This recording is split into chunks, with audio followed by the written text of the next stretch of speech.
This is Angie Durham. You're listening to the Revealed podcast, and we are coming to you live from Meigs, Georgia, a little suburb of Thomasville. And I'm going to be talking with Brian Miller this evening. And I'm so excited, Brian, because one thing that I talk about on this podcast a lot is food. And so I'm very much looking forward to the fact that your wife is fixing this wonderful pizza for us. Well, good. So thank you so much for feeding Wade and me tonight. So this is a big treat. Well, good deal. I've met some of your family. You have all girls. All girls. Tell me ages and names of everybody. Oh, Angie, don't do that to me. Rachel's our oldest. Yeah, you better not ask me ages. I can get close. She's 25 and married and lives in Maryland. They live at a boys camp. Her husband works at a boys camp. Our second daughter, Amy, is 22, and they live in South Carolina, and he is a mechanic. And then we have Andrea, is 19, lives at home. Melissa is 16, and Carla is 7. You and your wife have been married for how long now? Since 96. And she was telling me that you guys met at a camp up in Canada. Mm-hmm. That's right, up in Beaver Lake Camp up in Ontario. One of the things that I do when I'm talking to people, just so we can break the ice, is I always ask a really random question. And so I think I know the answer to this already, but the question that I picked out for you is, if you were offered a ride on the space shuttle, would you go? Absolutely. Oh, you see, I didn't think you would go. In a heartbeat. Okay.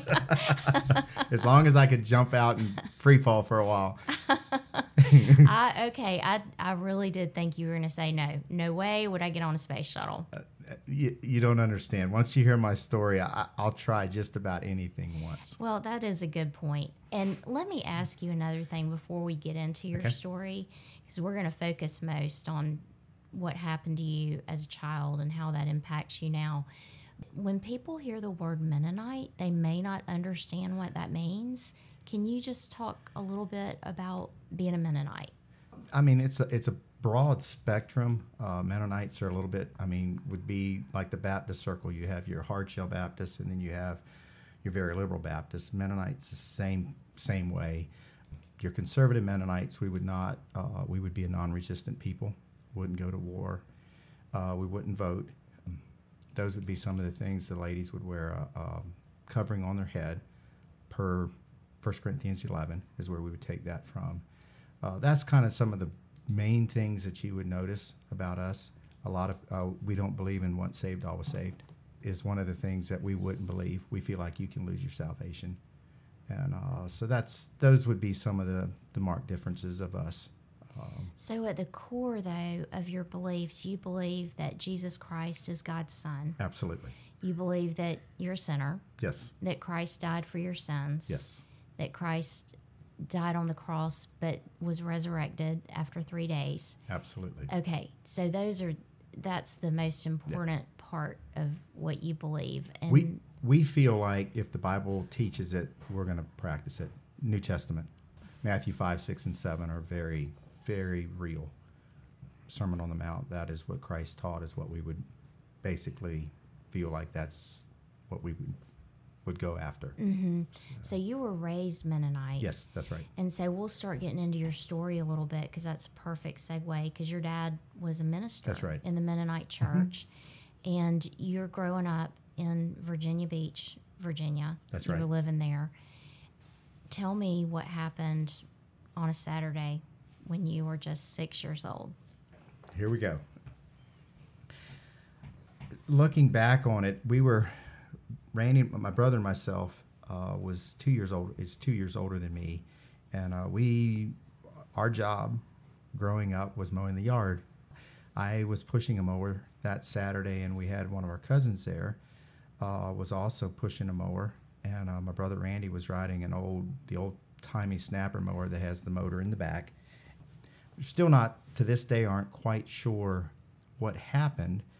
Either we had a corner of the house there, and either I backed up and he came around the corner, some kind of way I got tangled up with the riding lawnmower, and the front wheel of the lawnmower hit my left ankle and threw me forward. Brother panicked, and I didn't hit the brakes, and grabbed the steering column and started pulling backwards. And he watched me go completely under, and affected him emotionally for years. If you would hear his side of the story, he said he remembers going to my dad's work truck, because we had a plumbing business back in Virginia, pounding his head and his hands on the side of the truck, and it's like, God, I just killed my little brother, because there was a lot of blood, and because it basically what it did, it took off the little toe and the next toe, took off the one ankle, and shaved me like you would fillet a fish to the bone. It took off all the meat, everything on the outer edge of my outer side of my leg.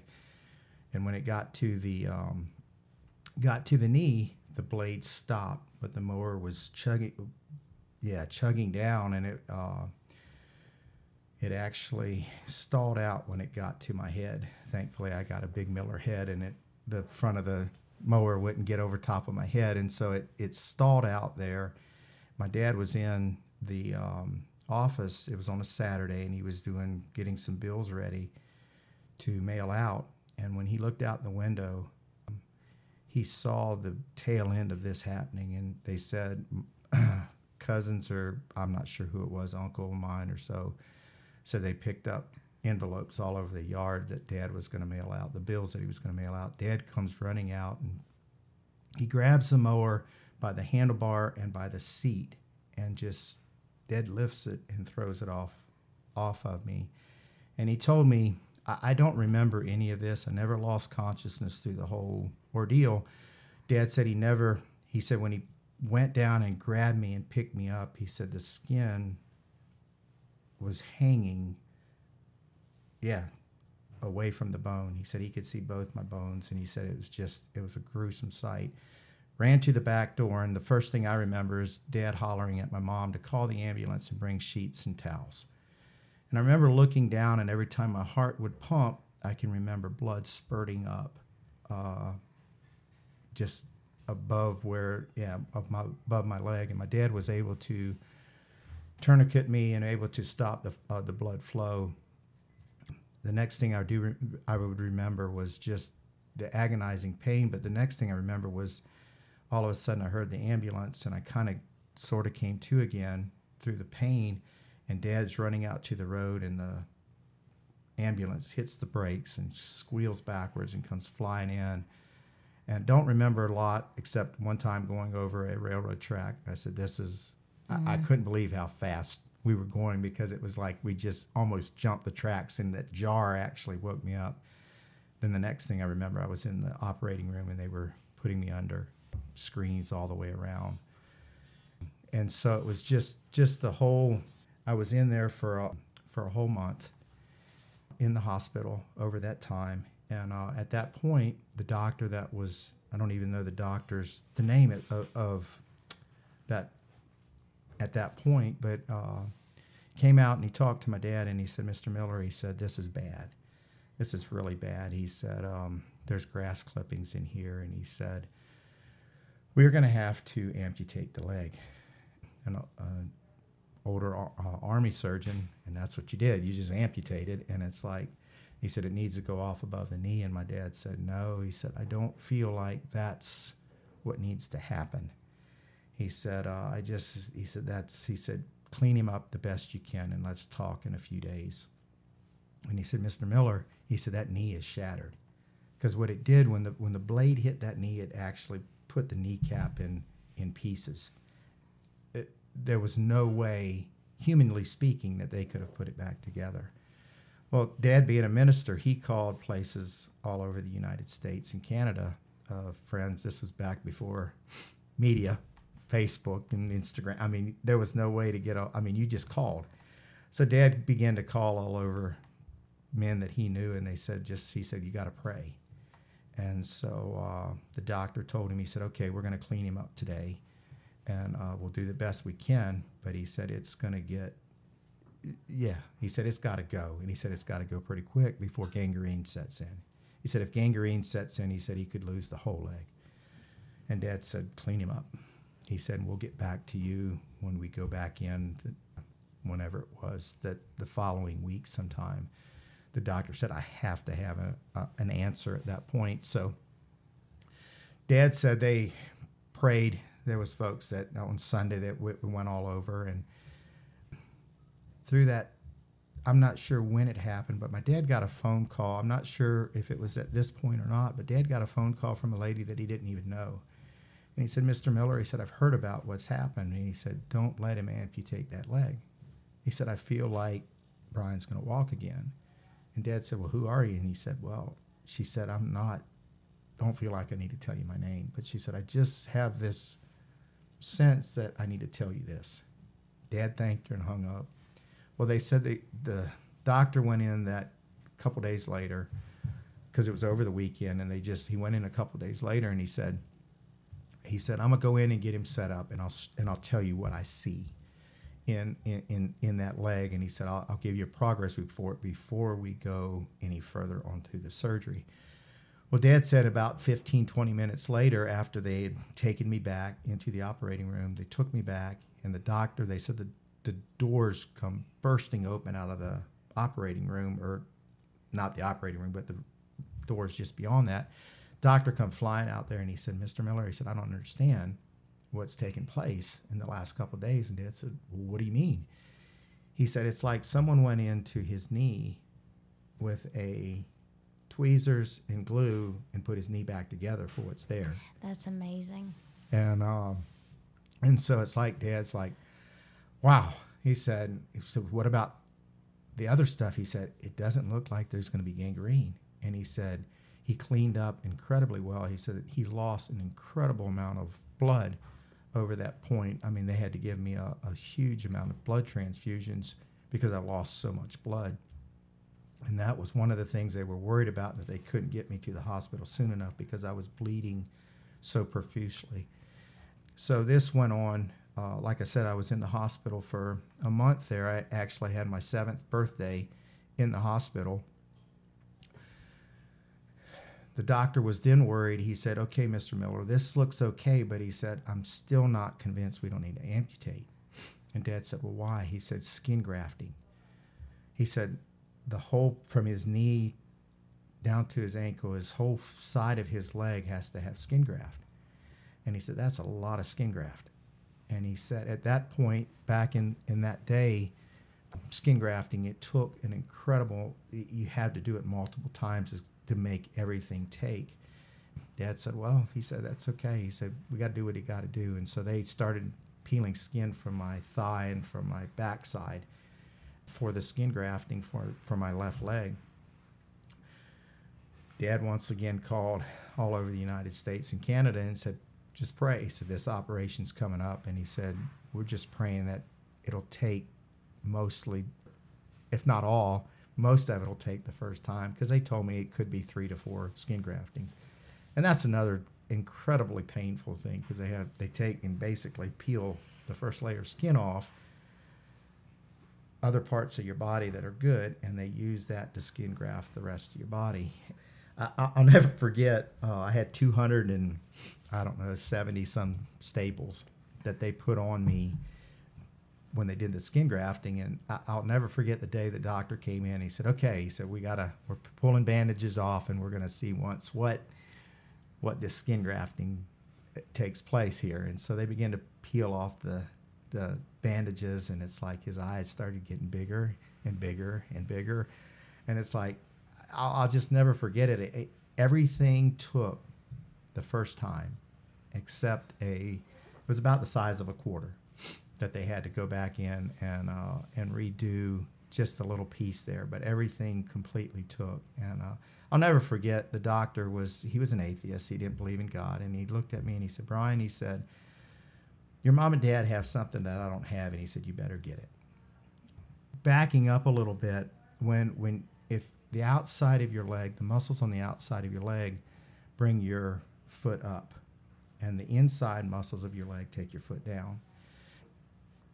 They had to, being that I lost everything on the outer side of my left leg, my foot shot straight down.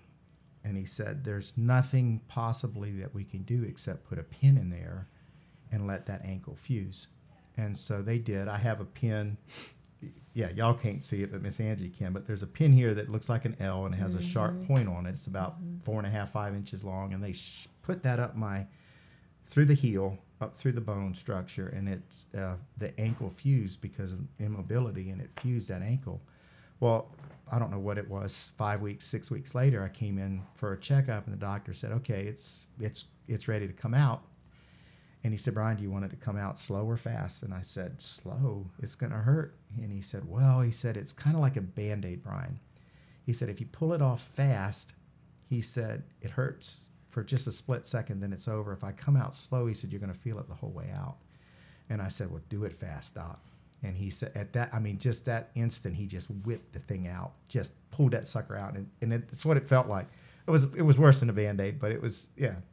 And so that ankle has been fused. And so I have to be a little bit careful. Growing up, I'll jump ahead in the story.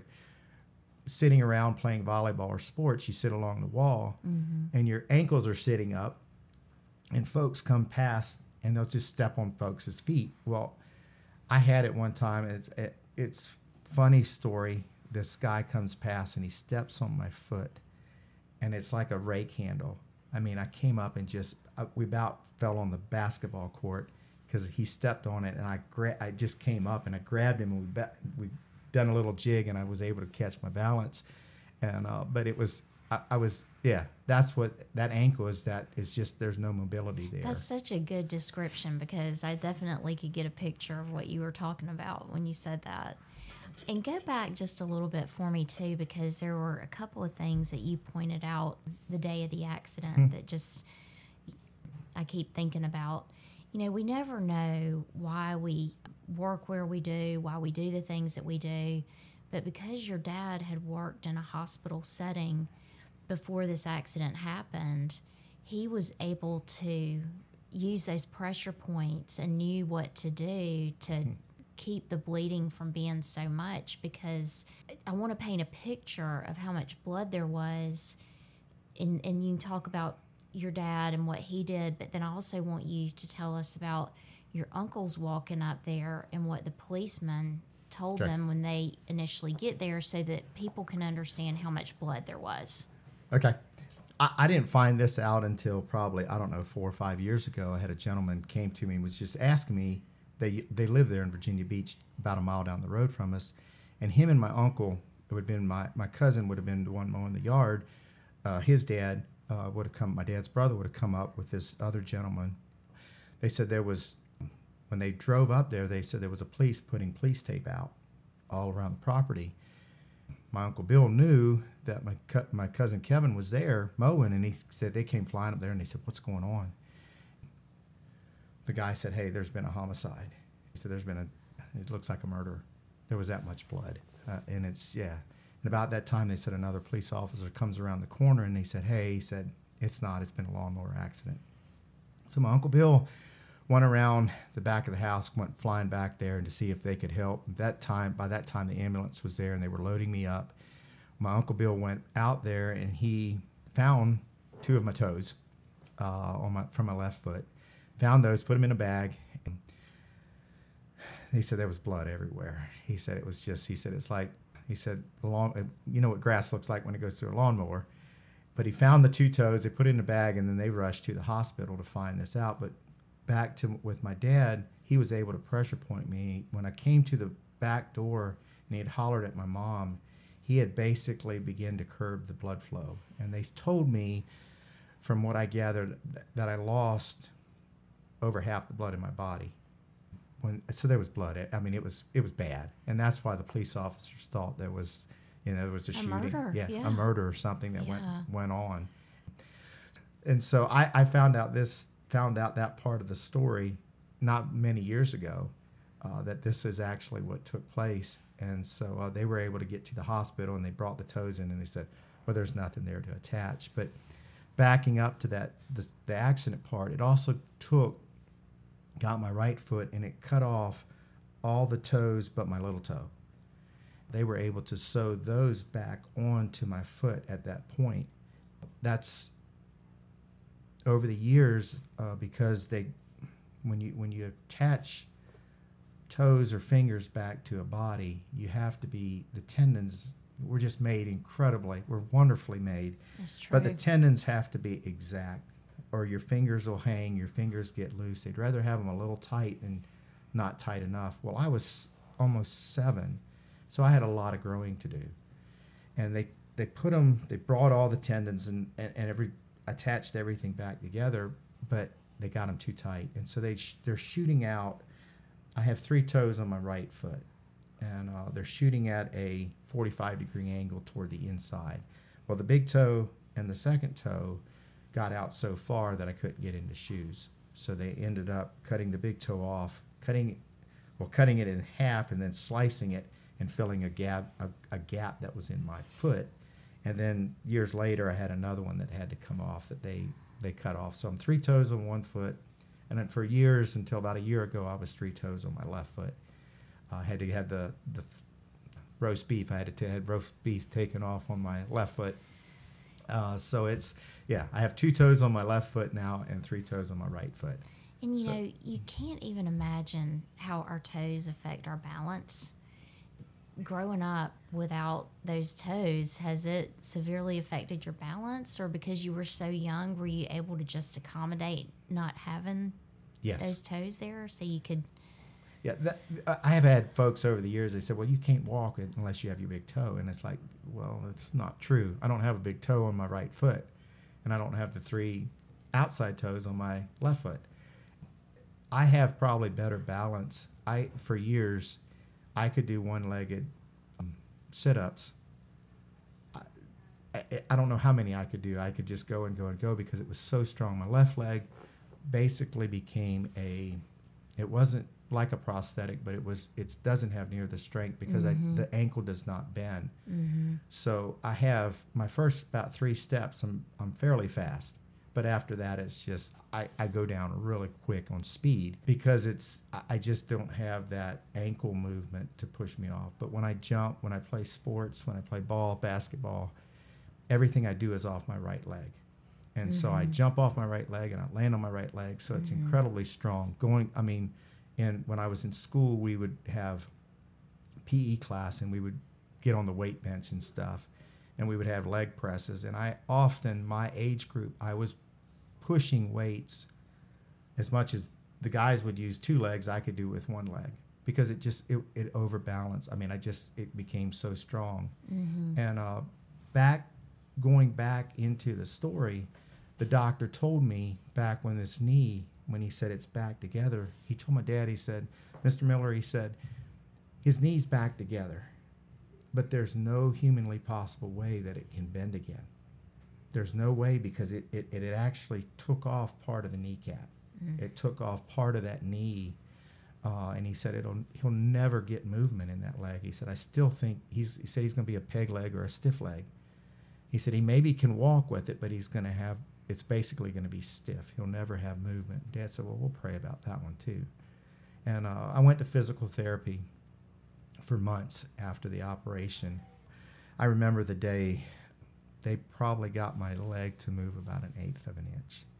And there was a lot of shouting and hooping and hollering. And yeah, the nurses were just absolutely ecstatic. They said, there's movement. It's like, really? It was that minute, but they said we felt something give. And so after that, there was serious progress. I probably had, I don't know, 6 or 8 surgeries there in Virginia Beach. Then we went and moved. My sister had, backing up, I'll back up a little bit part of the hospital stay. Over that time, just to kind of give you a summary of have an incredible mom and dad. And my mom was 8 months pregnant with my youngest sister. My sister, that's just younger than me, was in the hospital with a collapsed stomach. And at the same time you were in there with your injuries. That's right. And the hospital pulled special privileges for us to be in ICU together. She was in a tent, and I was in the bed. And my dad would come in. He would get the guys off to work in the morning. My mom was 8 months pregnant. Couldn't stay on her feet long. Couldn't stay in very long. Dad would come back into the hospital, and he would stand there most of the day and until the guys were coming back in from work, he would go home and Mom would relieve him. And he would stand most of the day holding my hand and my sister Cheryl's hand.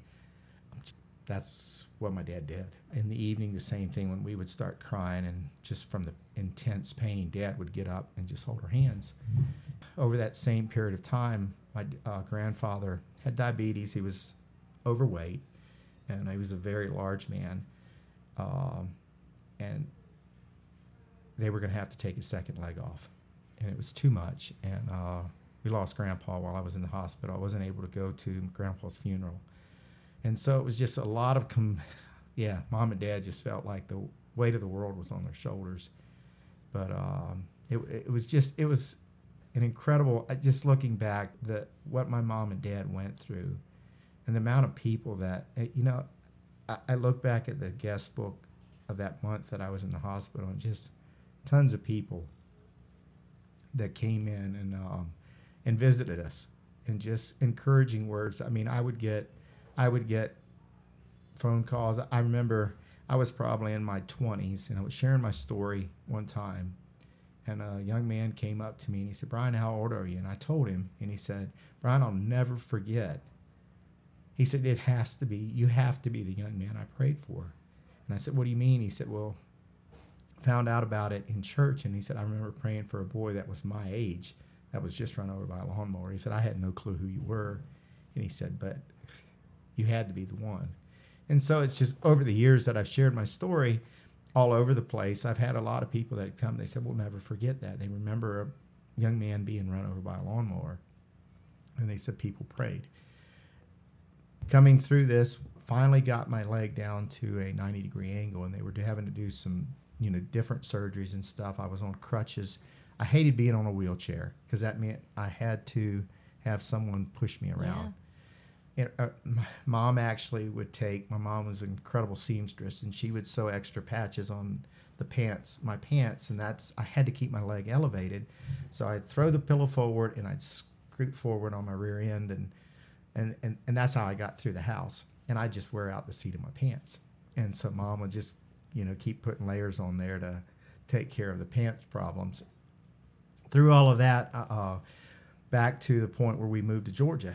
And my sister had some health problems, and the doctor told her she needed, because of pneumonia and stuff and her allergies, they said, "You need to get to a warm southern climate." Well, she needed a warm western climate, and she's doing much better. They live out west now.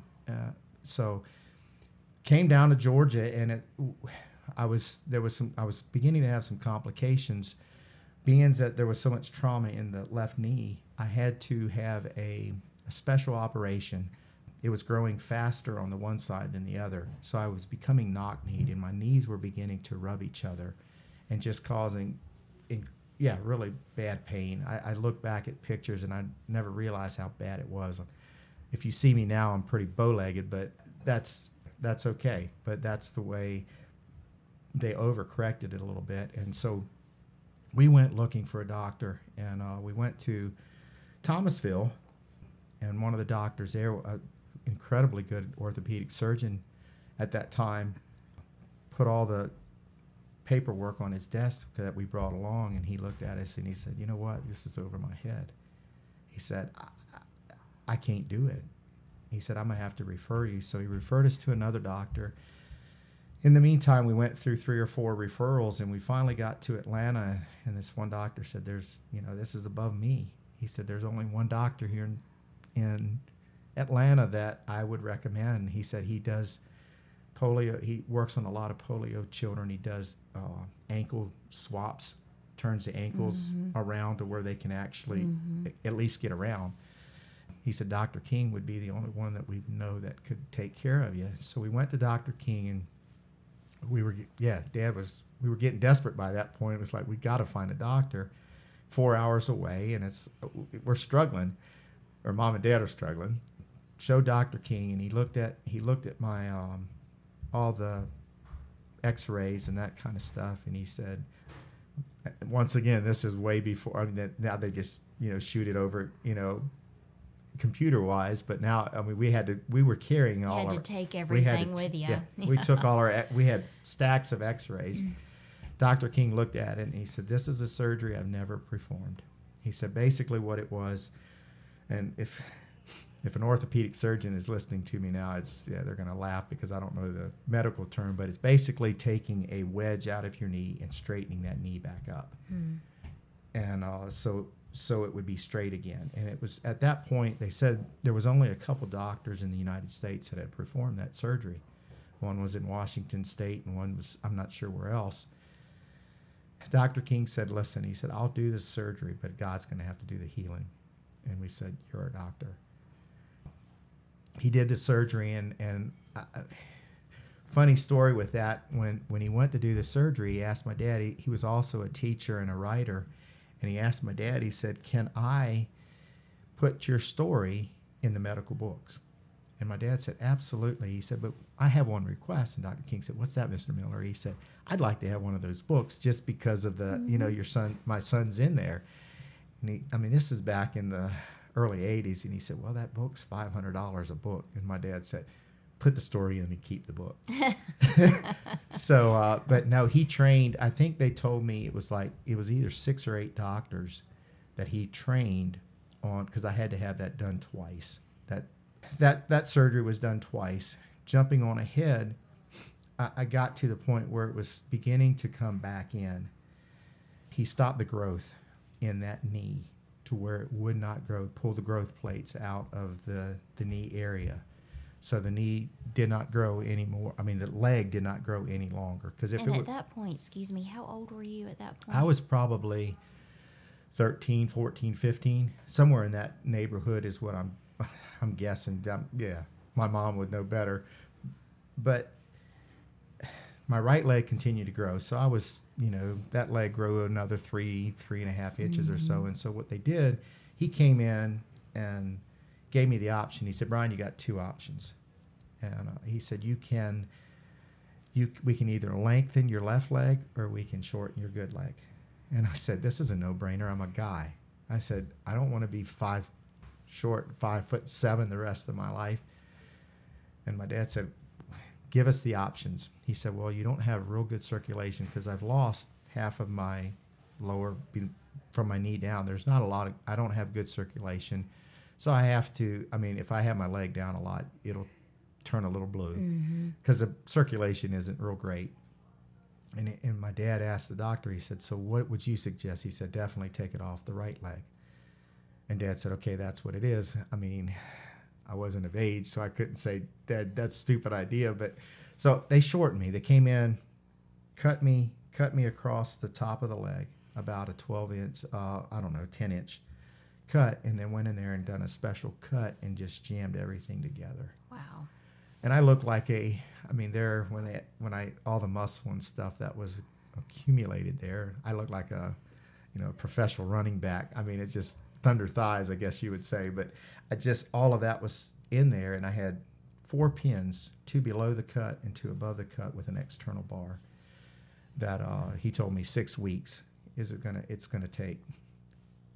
Can I jump back on with by this? All means, by all means. I got to tell you another story. The doctor that when he done the left leg in the knee, he told me that it would take about 3 weeks till I could get on the left leg when they done that cut in there to where they straightened my leg back out. He said it would take me about 3 weeks to get that knee down to a 90. Well, I'm pretty hard-headed, maybe would be the word, but it's like I hated people asking me, so what's wrong? I was on crutches. What happened to you? And, I didn't like pity. My dad didn't allow me to have pity. Dad was incredible. He would pick me up, take me outside, and we would throw ball. I'd be sitting on my backside, and we would throw ball with the 3 of us. My brother and my dad and myself would throw ball for hours. My mom's like, you can't do that. And Dad said, yeah, you can. But we had about 30 minutes. There was a buffet, about 30 to 45 minutes, depending on traffic, from Atlanta that we would always eat. That was just kind of our deal that we would do. We would go there and we would eat at this restaurant. And we had a full-size Ford van, and it had a bench seat where I sat back behind the driver's and passenger seat. I said, I'm sitting in a booth without my leg being straight out when we get there. And Dad said, it's humanly impossible. The doctor told you it's going to take 3 weeks to get to a 90. Well, every once in a while, and because I'd asked the doctor, I said, how fast am I allowed to do it? He said, if you can take the pain, he said, you can do it today. He said, but it's humanly impossible. It'll never happen. Well, I sat back there and I'd pick my leg up and I'd throw it down onto the seat and just grimace and pull my leg back as hard as I could pull it back, pick it up, throw it down. You were doing your own physical therapy. I was doing my own physical therapy, and it's not the way a physical therapist. Yeah, Dawn Muller wouldn't like that very much. Sorry, not Dawn. at all. Not at all. And but when we got 45 minutes away from the hospital, I was sitting in a booth at a 90-degree angle. Came back in 3 weeks, and I was back beyond center a good ways. The doctor he was enthralled. He said, Brian, I've never seen anything like this. And the second time, basically the same thing happened. My biggest problem with going back to Dawn is she could tell you this. When they put you in a cast, they keep your knee unlocked. And so I never worked straightening it back out. And so I can't lock the left knee. And so I do have a little bit of a limp. Mm-hmm. And so I have back issues and I have pain. But that's the story on the left leg. But back to the right leg with the external bars, went about 3 weeks. And my mom and a good friend of ours, single lady, told my mom, she said, why don't I go with you? This is, they're going to check it out, make sure everything's okay, and we'll come back that night. Well, we get up to the doctor there, and he's like, Brian, we got a problem. Done the x-rays, and he said, we got a problem. I said, what's up, doc? He said, what have you done? And I said, I don't know, but I said, every time I move my leg, I feel it grinding a little bit in there on the femur. And he said, Brian, you have separated it a little bit. And it's like, oh boy. I said, what does that mean? He said, you're going back into surgery today. And I said, my mom's like, so what are we going to do? We have no clothes, extra clothes. We have no pajamas. What are we going to do? And they said, go out and get something. We're taking him back to the operating room. So Dr. King told me later, I asked him how bad it was. He said, well, Brian, he said, there was 3 of us. He said, I had one of my doctors and one of my aides grabbed a hold of your right leg. And he said, the other one grabbed a hold of your shoulders and basically pinned you down. And he said, on the count of 3, he said, they pulled as hard as they could pull. And he said, I tried to manipulate the thing so it would go back in place. And he said, we'd done it twice, and he said it sort of moved, but it wouldn't move. He said the third time, he said it popped back in place. And he said we were able to repin it. And he said, what do you do? And I pointed at my mom. I said, my mom fed me calcium pills and raw milk. And it's like the doctor said, I've never seen anybody heal as fast as you do. Just to put in a plug for my mom. My mom was incredible. My mom knew the pain that I was in, and that was back in the day before a lot of your pain medication when you were in the hospital was done with a shot. Mm-hmm. They'd start with the right cheek, the left cheek, the right arm, the left arm, and I looked like a pincushion when I came out because that's how we got pain medication. Well, I became addicted to the pain medication, and my mom saw that, and it's like, she said, something's got to give. Well, my mom's a pill lady. If you know my mom at all, I've talked to your mom. I've ordered a couple of books she recommended. She loves to do be your own doctor kind of person. But God bless her. She's an incredible lady. But she saw that, and she went out hunting, and she found a calcium pill that was almost identical in looks to my pain pill. And she told me that she could tell it in my eyes when I was in pain, and I'd get a pain pill. But when it was like every 4 hours, it was like clockwork. I'd watch the clock, and it's like, I got to have it. And Mom told me, she said, I could tell when your eyes would begin to glass over. She said, you were in pain. She said, but when your eyes were clear, she said, you got a calcium pill. And she said she was able to wean me off of my pain pills. Now, that is amazing. Come to find out, she told me I got to the point where I kept asking every 4 hours, and so I was popping calcium pills. Like, I mean, just every 4 hours I was getting calcium pills there at the end. And it's like, Mom came in and she gave me the bottles and she said, "Okay, you haven't had a pain pill in 2 days. We're done with pain pills." And so it's like, "Mom, I gotta have it." And she said, "You haven't had a pain pill, Brian, for 2 days. You don't need it anymore." And so that's the way I was weaned off my pain medication. To this day, if you see me pop a pain pill, you know it's pretty bad, because I'm scared that it just scares me that I could maybe become addicted again. And I was going to ask you about that, because one thing about you, Brian, anybody that knows you, and so many people in Thomasville and South Georgia do, because you guys have such a great plumbing business, and you're just always so upbeat and positive and hilarious, and so Thanks. and so people just get to know your personality, and you don't even realize everything you've been through. As long as I've known you, I didn't realize it until that day that you were carrying in that huge mantle that you made for us. So another thing, guys, is he does great woodworking. He doesn't want you to know that. But that thing was huge, and, it was about to rain, and you had fallen that day off scaffolding, I think. I could tell that you were in a lot of pain that day, and so that's how you and I really got to talking about your That's right. accident and what had happened to you, because all these years you've never shown it. And most people who would be in the situation that you're in, they would be going to the pain clinic constantly. And I mean, that's just such a testimony that it really is a mind thing, isn't it?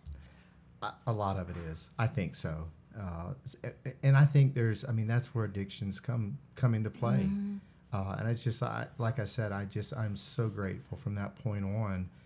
It was like I would take, folks would ask me when I would go in for surgeries, they said, "Well, we're going to give you a pain pill." And it's like, "Don't even bother." And they said, "You got to have it, Brian. You're going to be in incredible pain." And it's like, I said, "Don't even bother." I said, "The good Lord has given me an incredible pain tolerance level." And I said, and often I would fill it just in case. And I would take maybe one or two. And after that, I would chuck them.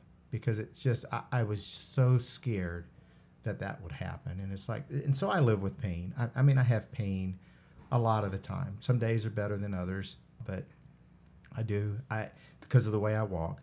Most folks think it's my Brian swagger. But it's really and truthfully my left leg.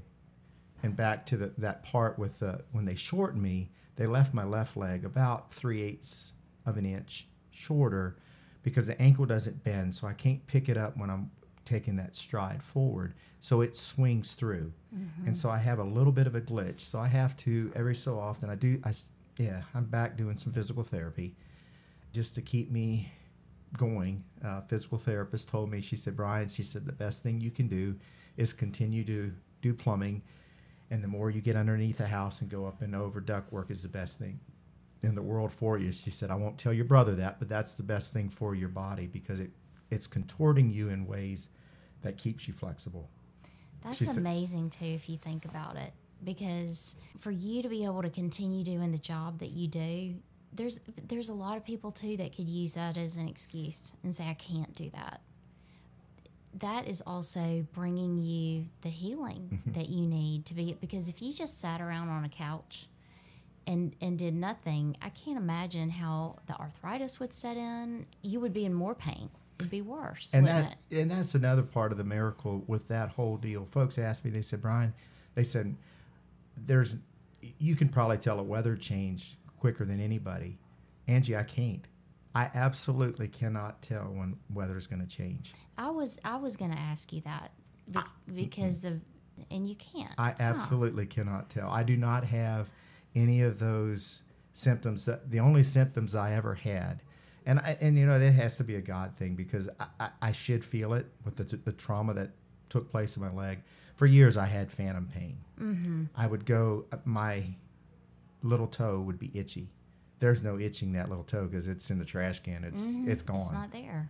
And I would, it just drive me almost crazy. But so how do you stop that? Because I've heard about that with amputees before. How do you just, again, have to, in your mind, just say it's not there? I don't know. It finally left me after a number of years. I don't know if the nerves, I don't understand that part. I don't understand that part of the nerve system, the nervous system. But it actually has stopped now. I did have to, about a year ago, I had to have my third toe removed, roast beef removed. And I had that I texted the doctor the day afterwards, and I said, I got a problem. And he said, what's up? I said, can you go to the trash can, please? Get the end of that toe and scratch on the left-hand side, because I said, it hurts. And he just came back just laughing and stuff. He said, nope, can't do that. But I didn't have it real long with that one. That's totally gone away from me now.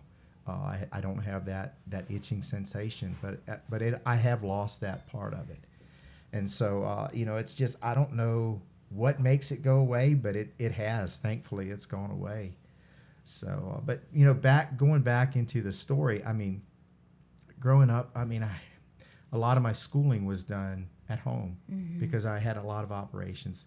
I was able to, several times, they actually put me in a walking cast, had a rubber sole on the bottom of it that was plastered in, and I was in a walking cast. So I was able, but most of my younger life, not most, but a lot of my younger life, I was in a cast. And just in and out of surgeries, really. I mean, and that's got to be taxing. I was a terrible student. I had a severe dyslexia. I was a dyslexic as bad as it gets. My mom said the first paper I brought home, I was so proud that I'd done all my letters. They started on the right-hand side and went backwards. And so I struggled. You could be Hebrew. I should have been a Hebrew, I guess. But no, that is one of the things I really struggled in school. But going back into that, my dad was never one. My dad never babied me. It's like, Brian, he said, you can do this. I remember my mom, we would often, at church, we would get together and we would play ball every Monday night. Through a lot of these surgeries, I was in a cast. And if I was in a walking cast, and even if I would often play first base with one crutch. And folks, you didn't get a ball past me because someone would have to go chase it. And so, I just my body took a beating, and I made sure my cast was there to where if the ball hit the cast, so what? I'd grab the ball. And my mom was like, hon, you can't let him play ball. He said, well, we need a first baseman, and he can play ball. Sitting at home, I remember I'm the type of person, I don't sit still very nicely. I'm a mover. And my dad knew that. And he would go to pawn shops, and he would go to places, and he would buy buckets of bolts. And I remember one day he brought a card table into the bedroom, and he had these little containers, storage containers that had compartments, and put a bucket of bolts beside me, and he said, okay, here's your job for today. He said, sort those bolts. We still have those bolts, and I probably haven't used 25 of them since my accident. But my dad gave me something to do with my hands instead of me just sitting there and doing nothing and driving everybody crazy. And I have cleaned more copper fittings. My dad would go, we lived in Virginia, and there was a naval base, and he would go buy 55-gallon drums of copper fittings, and I'd have to hand clean the 1/2 inch and the 3/4. That was my job, and I was in a cast. But it gave me something to do. And my dad just, so often, I just bless my dad for that, because he gave me the sense that, folks would say, you can't do that. And my dad said, yeah, you can. Go do it. The only sport that I really, really, really worried my mom was when I play football. And I had to be pretty careful because of my left leg is not real strong, and it could have broken easily. Oh, yeah. And so that was one of the things my mom really put her foot down on that one. But through it all, it's like there's not a lot of sports that I don't play. And I was sharing, Angie, with you earlier before we started.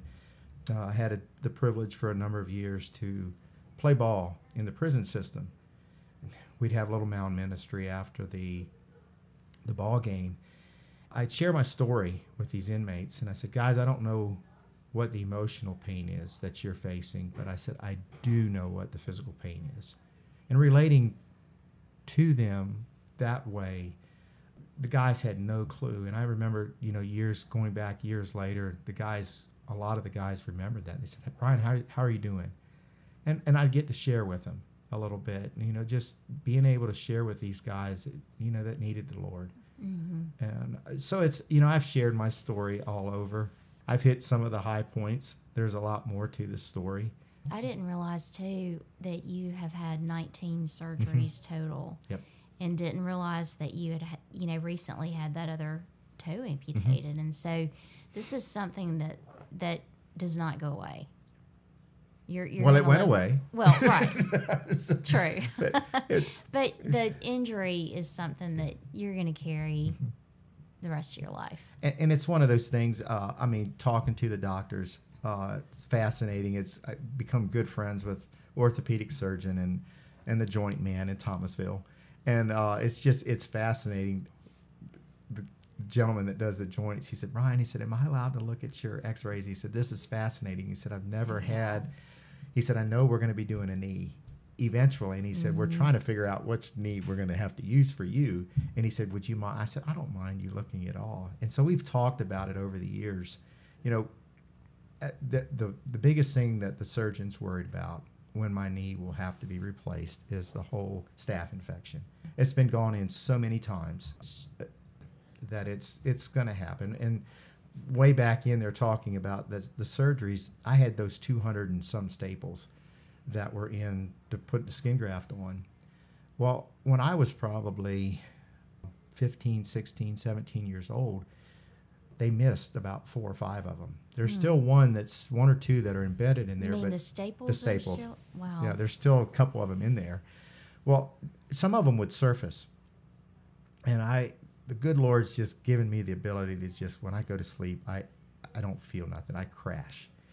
And I would tell my mom, I said, Mom, a staple surfaced. She said, okay. She said, I got it. Next morning, I'd wake up and there'd be a Band-Aid on my leg. She came in with the pliers and she would just snap. While you were sleeping? Yeah, while I was sleeping.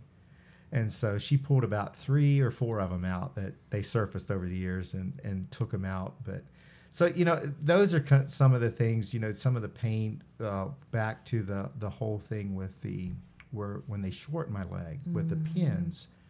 The Dr. King, I don't think he's living anymore, but I can probably say this because I've heard other folks say it. He wasn't really a gentle doctor. When he would come in to take your staples out, if it was a stitched with stitches, they would do like the stitch like you would do sewing, and he would cut every other one and just snatch. Mm-hmm. And I'd holler, and the nurses would come in and say, Dr. King, we got this, and they'd cut every one and do it like they're supposed to. But I started getting staples, and to me, they're a lot easier to come out. But the pins went through the bone, all the way through the bone, and stuck out about 3 inches out of my leg, 2 on the top and 2 on the bottom. And I came back to the hospital, or to the after they had everything, after it healed. Then it healed properly. When I went home, and I came in, he said, Brian, he said, X-rays are great. He said, you can walk out of here today, but he said, I got to get these pins out. And I said, oh, okay. And I'm expecting to get another shot. This is part of my life, to numb it. And he just laughed. He starts rooting around in the drawer below him, and he picks out this little T-handled contraption. And these pins got threads on the one end, and it's got looks like a D on the other end. And he put this contraption on the end of that pin, tightened it down, and then I said, wait a doc. He said, aren't you going to numb this? He said, you can handle it. And he turned those pins out a quarter turn at a time.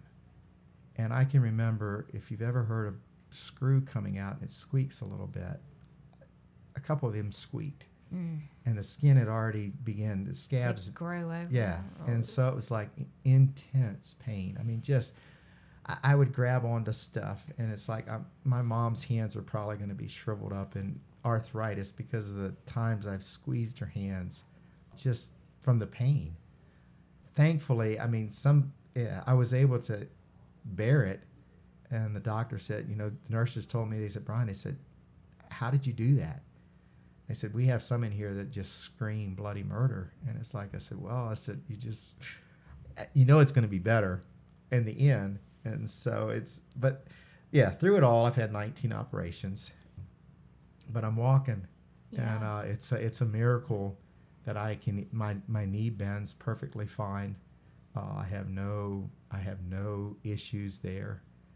Eventually, like I said, I will probably have to have a hip or a knee replacement, and that's okay. I mean, the technology, the surgeon has told me, he said, Brian, he said, we're going to wait as long as we can because technology continues to advance. It's interesting. I was reading 1 Samuel 17 today, which is about David going up against Goliath. One of the points that I was listening to, somebody talk on it, and one of the points that they brought up is you're always going to have naysayers when you go up against a giant. And just in hearing your story, you could have listened to the naysayers. You could have listened to the doctor saying, we need to amputate this leg. And your dad said, no. And your dad just knew it in his spirit that was not how God wanted to heal you. I just love that your parents did not make you feel like a victim. They made you do everything that they could, be who you are today. Even down to, I never knew that about the pain medication. If your mom had not had the wisdom, because how many people go to treatment over that and can't stop it, and the Lord just showed her, hey, here's the calcium pill, he'll never know. And so your story really is just remarkable, and I just want to thank you so much for sharing it and for just being the person that you are that inspires other people every day. Well, thank you. One quick story I forgot to say. The lady that told my dad had called my dad and said, I'm not telling you my name, but don't let him amputate. Yeah. It was several months later. My dad was in the insurance office, I think, with a friend of ours that he would come to the hospital often to visit me. He was in there, and he got to talking to my dad. He said, Mr. Miller, he said, how's Brian today? And my dad told him. There was a lady kind of sitting or standing in the background a little bit, a client, one of his clients. They were talking a little bit, and they began to share a little bit. Dad was telling him how I was, and the lady came over to my dad and said, sir, was that your son? Did you get a phone call from a lady that says you shouldn't amputate? And my dad said, yeah. She said, I'm the lady. Wow. And so I don't know her name. Yeah. But just a confirmation. She said, I was in here for a reason. She said, I didn't feel like I should share my name at that point, but she said I was here, and she said, I'm just excited. And so those are some of the things that just have been really special to our family over the years. Yeah.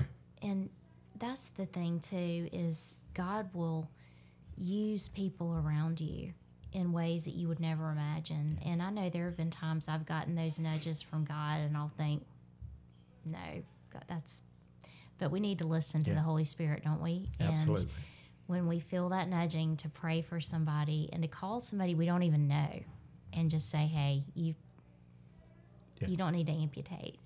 Because that's the miracle in all of this too, is seeing God's handiwork. Because if he allowed something like that to happen to you, he's not going to abandon you. He's not going to forsake you. And he's not done that. Yeah. And I just want to thank you so very much, Brian. Thank you so much for sharing. You're very welcome. And I just, if it helps someone, get a hold of Angie, and I'll gladly talk to you. Yeah. And people can reach out to me if they want to talk with you. They can email me at angie@revealedpodcast.org, and I would be happy to get you in touch with Brian. So yeah, and that's, I guess that's a dream of mine. COVID kind of shut it down. I was pursuing. I would love to begin to go and volunteer day a week or something into the orthopedic ward just to help people that are struggling. And so I don't know if that'll ever happen, but that's it's something. If my story can help someone else, I'm delighted to share it. So thank you, Angie, for doing this. Amen. Thank you, Brian.